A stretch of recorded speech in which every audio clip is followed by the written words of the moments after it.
So how much of your daily anxiety, your frustration, that deep-seated stress, actually just comes from wishing reality was, well, different than it actually is? Think about it for a second. We've all been there, right? Sitting in dead-stop traffic, literally white-knuckling the steering wheel, furious that the cars won't just magically pert like the Red Sea.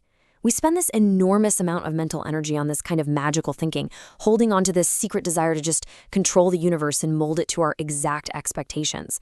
But what if that craving for control isn't just a quirky habit? What if it's the exact thing causing your pain? It's honestly an exhausting way to live, always bracing for impact against things we simply can't dictate. Let's dive in. Welcome to The Explainer. Today we're going to completely reframe a famous cultural cliche. Now, you've probably seen this stitched on throw pillows or printed on coffee mugs, but we're stripping away all that feel-good fluff today. Drawing straight from the book, 12 Steps to a Good Life, we are going to deconstruct the Serenity Prayer. And instead of treating it like some generic mantra, we're looking at it as a rigorous, practical, psychological toolkit. Because as we'll see, this is absolutely not about asking the universe for favors. No way. It's a really profound strategy for monumental internal change. So if you've ever felt completely overwhelmed by your circumstances, this breakdown is going to give you a very real, actionable blueprint for taking back your peace of mind. All right, Section 1, the illusion of control. To really grasp how this psychological tool works, we first got to look at a perennial human struggle. I'm talking about our totally futile, everyday illusion that we can actually manage a chaotic world. We structure our days with all these shoulds and have-tos, trying to build a fortress against the messy, unpredictable nature of real life. We literally convince ourselves that if we just plan perfectly, we can control the outcomes. But that brings us to a really crucial concept from our source text, unmanageability. It's defined as the quality of being difficult or impossible to control. And here's the kicker. Unmanageability isn't some personal failure. It's just a fundamental facet of reality. We crave control because we're inherently terrified of the unknown.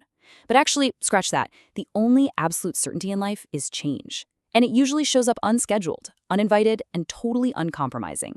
So when we refuse to accept this unmanageability, when we relentlessly deny reality, we're really just setting ourselves up for immense suffering. To bring this to life, the author uses a brilliantly vivid metaphor.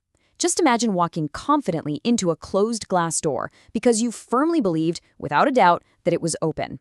Bam! You get a massive, embarrassing bump on your nose. You probably spill your coffee everywhere.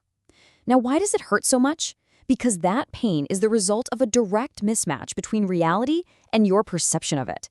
Your internal expectations simply did not match the physical world. And the psychological pain we feel every single day. That sudden anger when a project fails, the bitter disappointment when someone lets us down, or that spiraling anxiety about the future. It's exactly the same thing. It's the pain of crashing face first into reality just because we refuse to acknowledge that the door was closed. Moving on to Section 2, not a magic wish.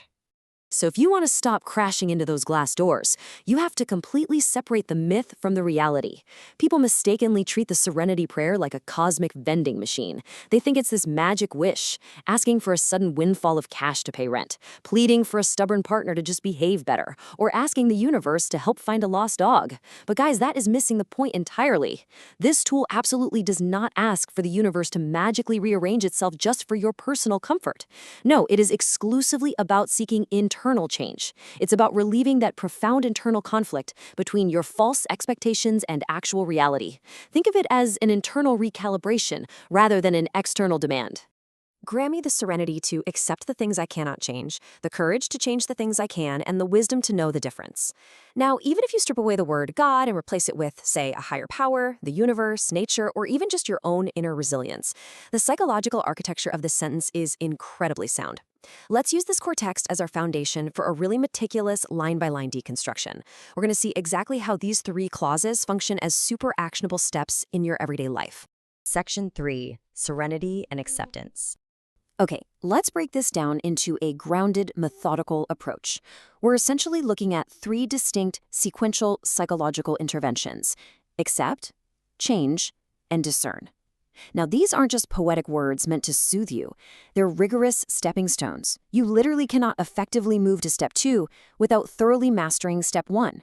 If you try to change things without first accepting reality, well, you're basically just thrashing in the water. So let's look at what serenity to accept really requires of us in practice, especially when the pressure is on.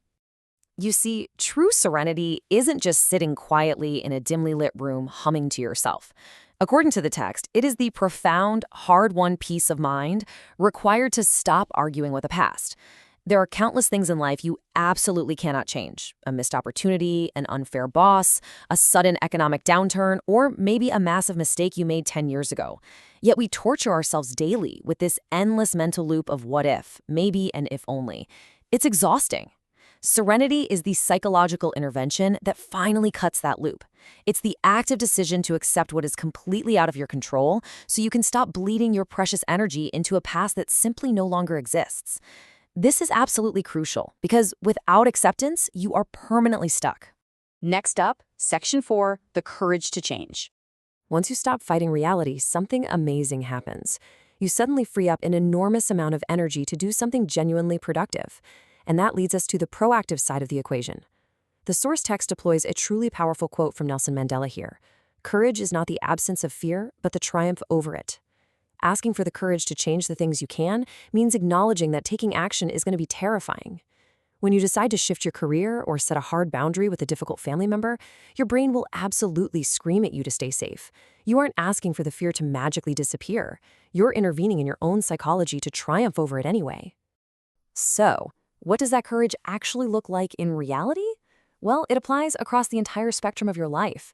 It might be something incredibly small yet incredibly difficult, like finally speaking up in a high-stakes meeting, or taking a specific, totally mundane action at the exact right time instead of procrastinating. Or, on the flip side, it could be the courage to make a massive, life-altering decision.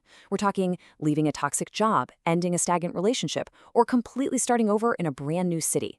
But the psychological intervention is identical. You're identifying what is actually within your sphere of control and bravely acting on it despite the fear. Which brings us to Section 5, the wisdom of discernment. But wait, how do you actually know when to accept and when to act? Well, that introduces our final, crucial step. If you lack the wisdom to know the difference between what you can and cannot control, you face two very painful failures. On one hand, you end up wasting massive amounts of effort, time, and emotional bandwidth fighting the impossible, like trying to fundamentally change other people or reverse a decision that's already finalized. Honestly, it's a fast track to resentment.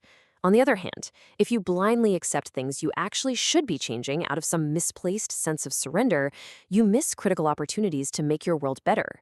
Wisdom is that essential mental filter. It prevents both burnout from fighting unwinnable battles and apathy from ignoring the ones you actually can win. Finally, Section 6, mastering internal change. Let's bring all these concepts together into a cohesive strategy for your daily life. Now, mastering this isn't some one-time event. It's a lifelong practice. When you consistently apply this psychological toolkit, you achieve profound behavioral shifts. You abandon false expectations, you stop trying to alter reality to fit your delicate ego, and most importantly, you commit exclusively to internal change rather than demanding external compliance. As the text emphatically reminds us, when you do this, the universe doesn't magically change to suit you. The traffic is still bad, the glass door is still closed, and yes, people are still difficult.